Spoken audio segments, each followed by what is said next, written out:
Elon Musk is here. He is chief executive of two startup companies with bold missions. He leads Tesla Motors, the electric car company that has attracted attention from both car enthusiasts and environmentalists as well. The company's powerful Roadster, which can travel from 0 to 60 in less than 4 seconds, is entirely powered by batteries. The company plans to break into the mainstream auto market with an electric sedan as early as 2011. Musk is also founder and CEO of Space Exploration Technologies, a company trying to slash the cost of space travel. Last year, the company signed an agreement with NASA to send cargo to the International Space Station. And if that is not enough, he's also chairman of a growing company called Solar City that installs solar panels on homes and businesses. He has thrived in Silicon Valley, one of the co-founders of PayPal, the online payments company that eBay bought for $1.5 billion in 2002.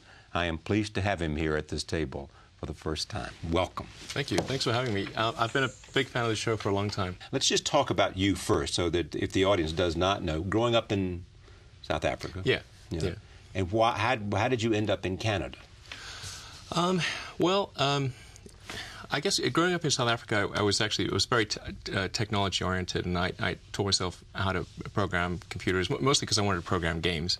Right. And when I was about 12, I sold my first game, and whenever I'd read about technology and great innovation, it was coming from the United States, and so it was that's where I wanted to be. And I tried to convince my parents to move there, and neither of them would. They were divorced. My mother, neither would do it. My mother later moved back to initially Canada and then the U.S. And so when I was 17, as soon as I got my Canadian passport, 3 weeks later I was in Canada. So here you are, and you come to Canada and make it to the United States, and then you and several other guys come together and create PayPal. Right. And you sell it to eBay for whatever it was, $5 billion. Yeah. So after PayPal, that gave me a fair bit of capital, and there were 3 areas. When I was in college, there were 3 areas that I thought would most affect the future of humanity. And those were the internet, the transition to a sustainable energy and transportation sector, and the third was space exploration, in particular the extension of life to multiple planets. Now, I didn't ever expect to be involved in the third one, but that seemed to me that's something that would be very important for the future. Right. And with the capital that I got from the sale of PayPal, I was able to go into both those areas.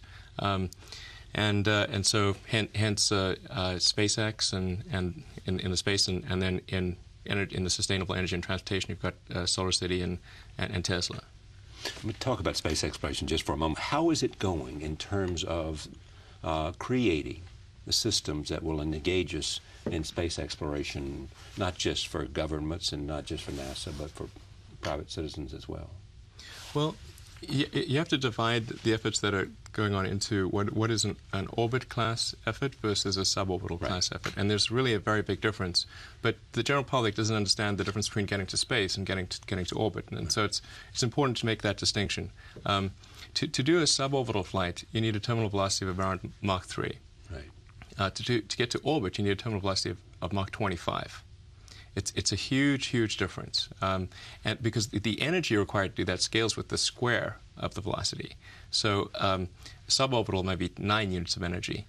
Orbit is 625 units of energy. So it's only about 1.5% of the energy of orbit is required to get to suborbit. So there are a number of efforts in the suborbital category that certainly could grow one day to orbital.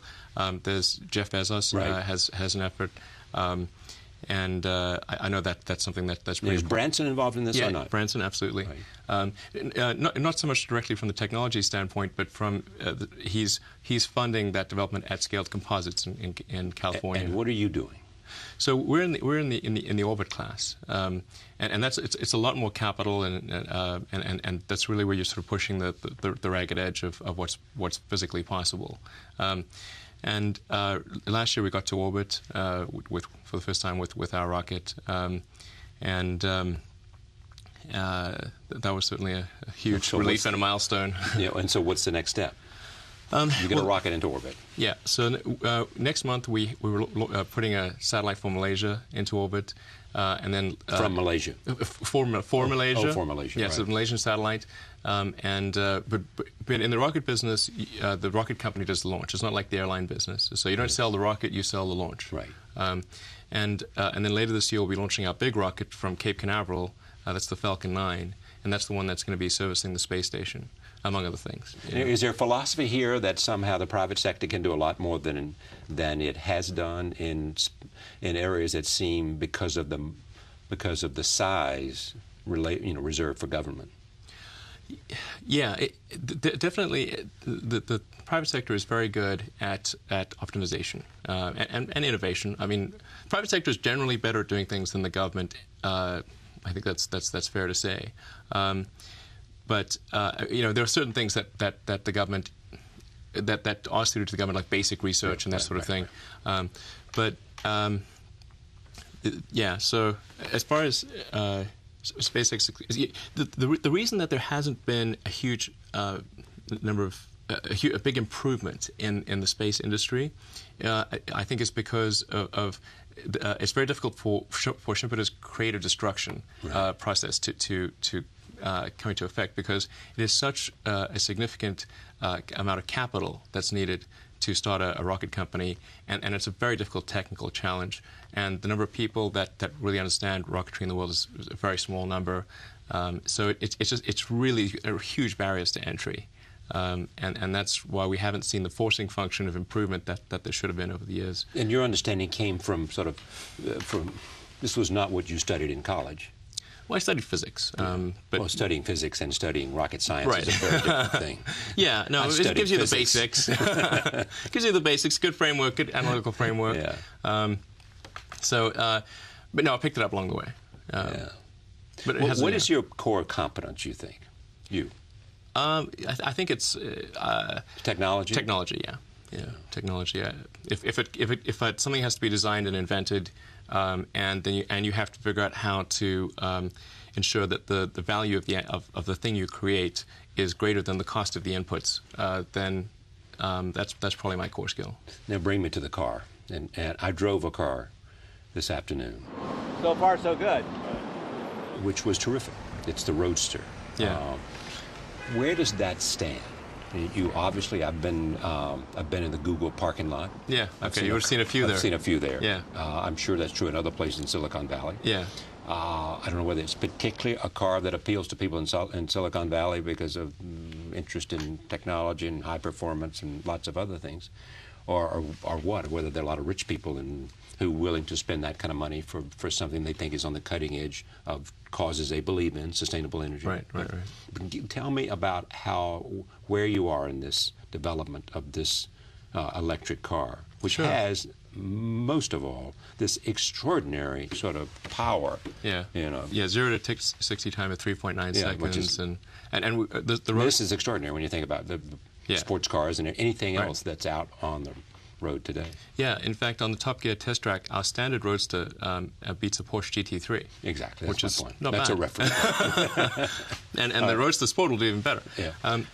But you've also said, in terms of where you want to go, that developing a high-performance sports car is not what this is about. Absolutely. This yes. is about something else, and you Yes. want to develop a sedan.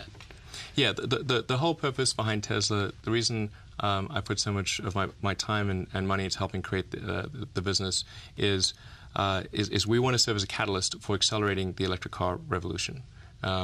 The price of gas at the pump does not reflect the true cost of gasoline because you have a consumption of a public good. It's one of the most. It's really a common problem in economics. You have the same thing in fishing, where because there's no cost to fishing stocks, people just overfish and you have disaster that ensues. Right. And here we're not paying for the cost of the CO2 concentration in the oceans and atmospheres. We're not paying for all the ancillary effects of the wars and all the other things at the gas pump. So you effectively have a subsidy taking place at the gas pump because of that.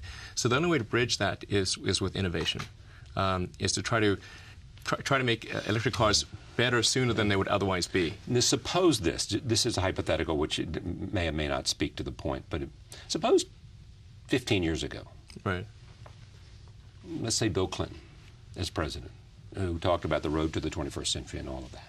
Suppose he had said, I believe so much in sustainable energy that I want to make a commitment, and the federal government, using all of its resources, will develop an electric car with appropriate battery power that will change the face of the automobile industry in the world.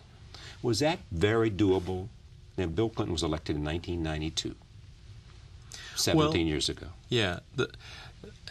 You could have made a reasonably good electric car around that time for a lot of investment. And should that have been done? Should the U.S. government have made that kind of... Otherwise, you will not be able to change the driving habits of Americans. Was it a worthwhile expenditure at that time? I think it probably would have been a worthwhile expenditure, but the thing that really helps electric cars is lithium-ion. Right. And when did that come around? I mean, explain why batteries has always been the great dilemma for developing an electric car. Sure. Well, the energy contained within a battery is so much less than is contained in gasoline that, I mean, it's really it's hard to quite describe. Another way to put it is the Tesla battery pack in the Roadster, which is the most advanced battery pack in the world. Right. The common reference is to call what is actually a cell a battery. Right. So a cell is the little single can of chemicals, and then if you have multiple cells, that's what actually a battery. Right. That's literally what a battery means. Right. Multiple cells. Multiple cells. Right. And usually as the batteries get bigger and bigger, they get harder and harder to deal with. So the cell that we use is a commodity cell. Right. You can buy it anywhere. Pretty much, and it's the same sort of thing that's in any one of a number of laptops. Right. The challenge is combining those cells and having thousands of them, making sure they're safe, making sure they'll last for 200,000 miles or 100,000 over bumps and potholes and extremes of temperature and safe in a crash, and that compounds the problem massively. And you've got to make sure the charges and temperatures balanced across the whole thing. So the difficulty is really at the pack level much more than it is at the cell level. And that's really where the single biggest area of Tesla's expertise. Although I should point out that Tesla also has, we design and build the motor and the power electronics and the software that manages the whole thing. So those are important too. But the battery is the single most important thing. And the Tesla battery pack, to reference it to gasoline, it weighs about 1,000 pounds. And it has the energy content of 2.5 gallons of gasoline. So that means you've got to have a lot of charges. Well, what that means is that, but there's an advantage because the consumption of that energy is much more efficient in an electric car, and this is I'll get to why is the Tesla Roadster twice as efficient as a Toyota Prius, which is obviously not a sports car, right? And the reason is because an electric motor is fundamentally super efficient at turning energy into motion. So a good electric motor, such as the one that we have in the Tesla Roadster, is about 90% efficient at turning the electricity into motion, whereas a gasoline internal combustion engine is somewhere typically in the range of around 17 or 18%. Most of what it does is generate heat. So even though it's only 2.5 gallons of gasoline, that 2.5 gallons of energy content goes really far compared with if you had if that was compared to the Prius, but also compared to the new GM Volt. Right. How does it do in comparison with the Volt? Well, the Volt is a different architecture. It uses it's a plug-in hybrid architecture, so it's I think got about a 40-mile or so battery pack. That's what they say, right? And then there's an engine with a generator that allows you to go beyond the 40 miles. Exactly. Right. And whereas ours is pure electric, and the strategy that we've decided to hew to is a pure electric strategy, I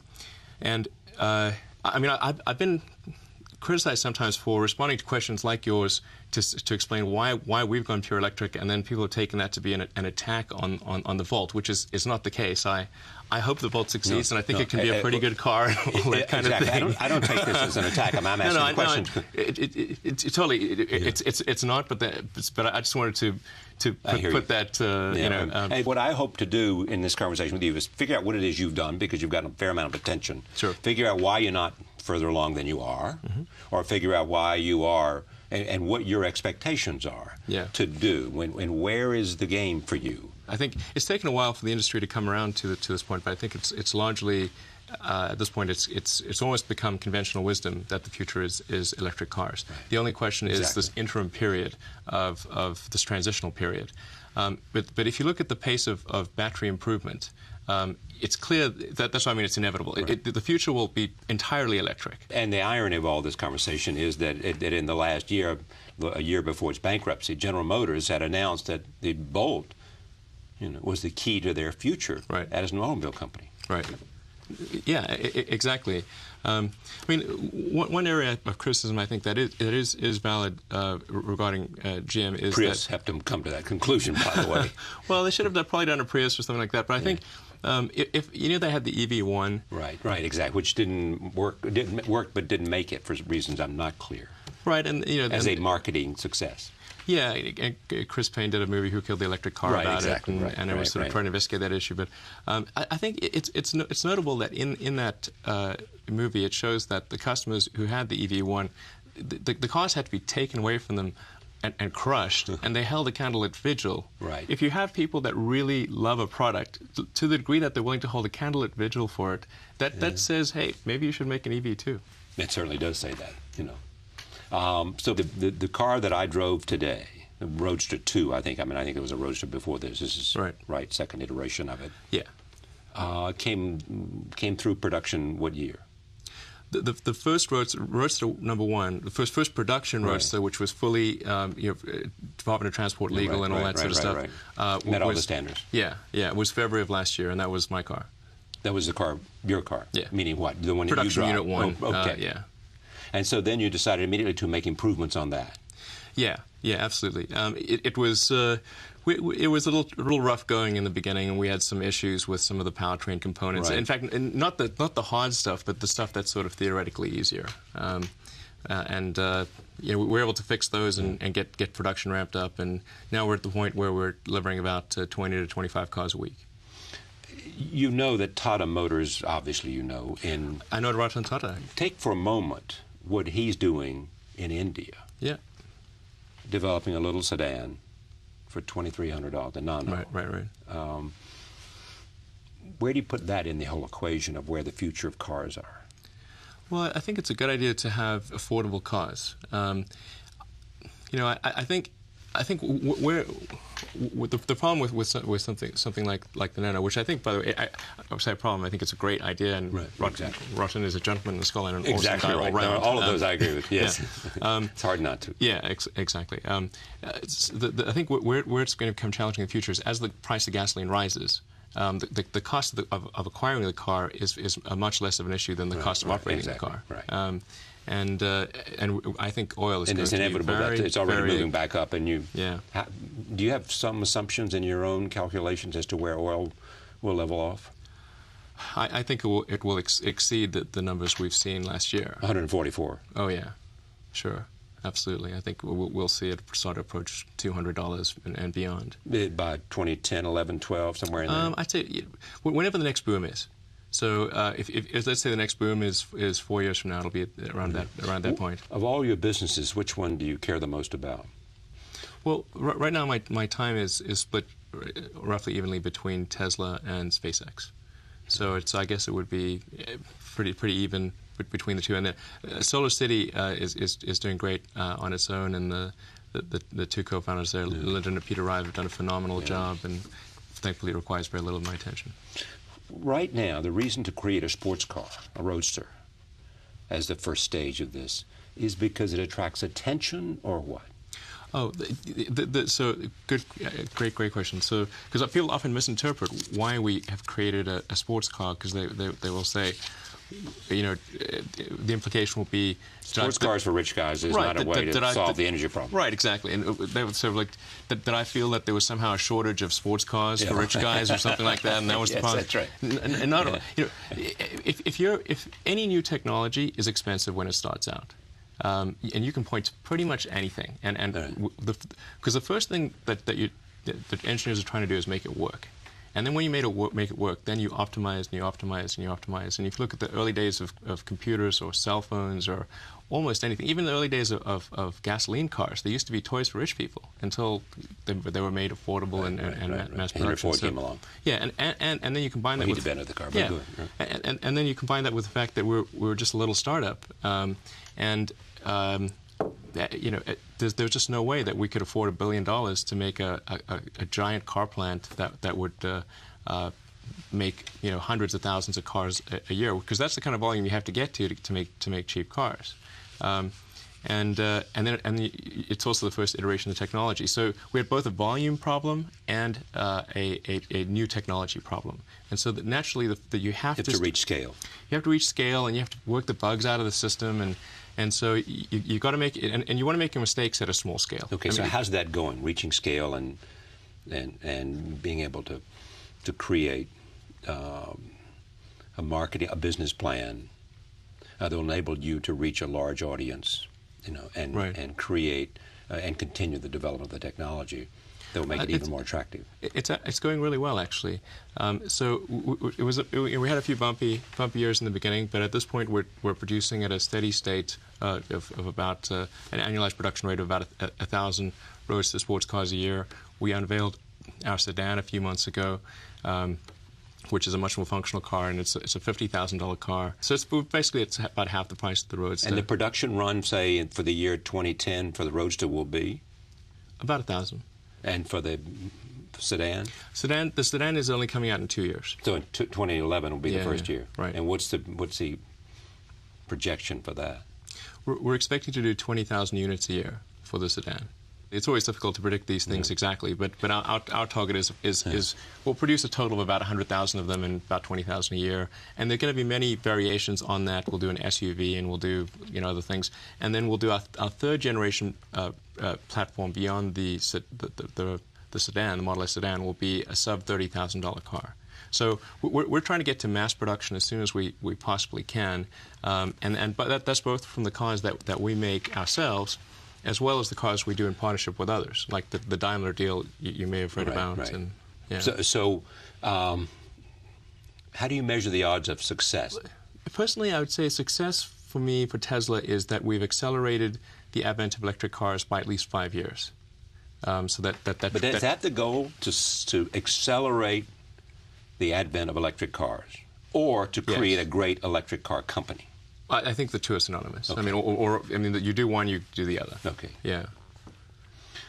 And why is it that it's happening by a guy who created a startup in 2003 rather than a whole range of sort of industrial automobile companies around the world, not just here? Fiat is a successful car company, and they own Chrysler.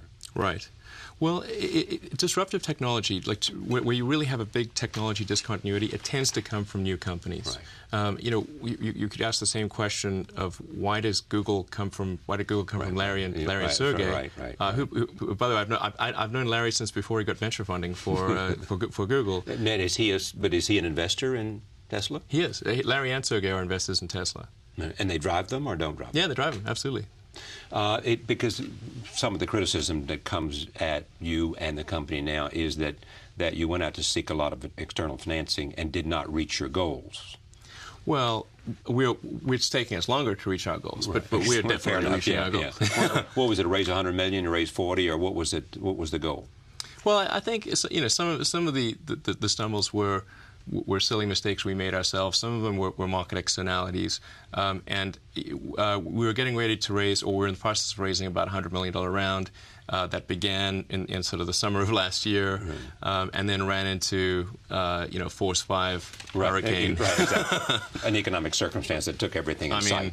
Yeah. And so that forced us to scale back our plans a little bit. We had to do a layoff.